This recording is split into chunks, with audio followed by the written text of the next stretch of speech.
I felt like it was kind of warm juice. It was like room temperature, and it didn't stick to my face right away. It didn't burn right away. So I just thought I had just been pranked. April of 2021.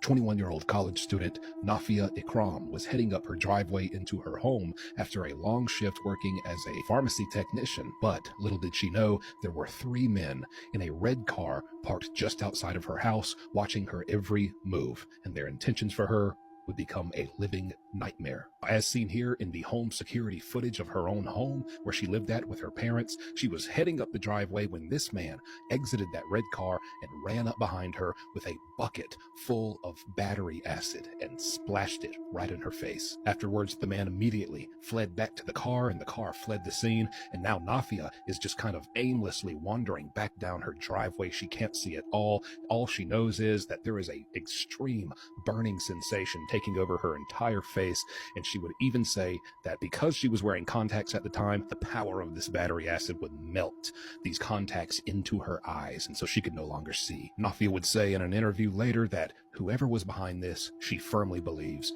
knows her and intentionally targeted her. As far as interviews go, here's the most recent one of her. This is several years following that 2021 attack, and then even years after this, in 2024, this year, the healing process was very difficult for Nafia. She couldn't eat well, she could not see. She's just now, years after, updating everyone saying that she can finally kind of blurrily make out how many fingers her relatives are holding up when they, try to test that with her vision. But ultimately, she says she does not want to give any more power to her attackers than they already have for what they've done to her. And so she doesn't hold anger towards them because to this day, her attackers have not been caught. There have been no arrests made. Nafia is only focused on emotionally and spiritually and physically healing.